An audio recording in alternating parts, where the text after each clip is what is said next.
ప్రియతమ నాయకుడు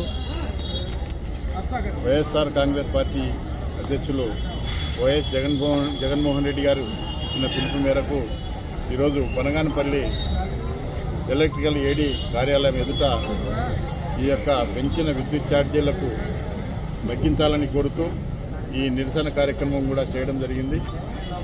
ఈ రాష్ట్రంలో ఇప్పటికే దాదాపు 6,000 కోట్ల రూపాయలు ఇప్పటికే పెంచడం జరిగింది. మళ్ళీ 9,000 కోట్ల రూపాయలు కూడా పెంచాలని చెప్పి కూడా నిర్ణయం తీసుకోవడం జరిగింది. కాబట్టి ఖచ్చితంగా ఈ యొక్క పెంచిన ఛార్జీలను తగ్గించాలని చెప్పి కోరుతూ ఈరోజు ఈ యొక్క బనగానపల్లి నియోజకవర్గం నుంచి వివిధ గ్రామాల నుంచి కూడా ఈ యొక్క కార్యకర్తలు సమీకరించి ఈ యొక్క ఒక ర్యాలీగా వచ్చి ఈ యొక్క ఏడీ గారికి ఈ యొక్క రిప్రజెంటేషన్ కూడా ఇవ్వడం జరిగింది.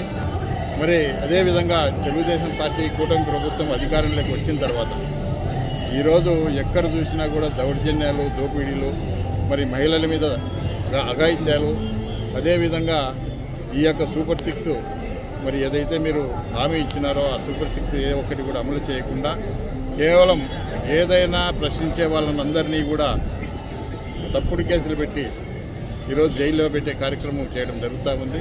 ఈ యొక్క పెంచిన విద్యుత్ ఛార్జీలు, పెంచబోయే విద్యుత్ ఛార్జీలు కూడా తగ్గించాలని చెప్పి మరి డిమాండ్ చేసి మరి ఖచ్చితంగా ఇది జరిగే వరకు, ఈ తగ్గించే వరకు కూడా ఖచ్చితంగా వైఎస్ఆర్ పార్టీ పోరాడుతుంది.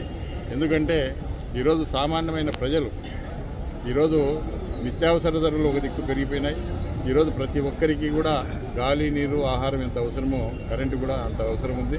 ఈరోజు ఈ యొక్క విద్యుత్ ఛార్జీలు పెరగడం వల్ల సామాన్యమైన ప్రజలు కూడా చాలా వరకు ఇబ్బందులు ఎదుర్కొంటూ ఉన్నారు. పెంచిన ఛార్జీలు కట్టలేక ఈరోజు ఎక్కడ మరి ఈ ప్రభుత్వం వచ్చిన తర్వాత ఈ 6-7 నెలల కాలంలో చాలామంది పేదవాళ్ళకు కూడా పనులు దొరికే పరిస్థితి లేదు.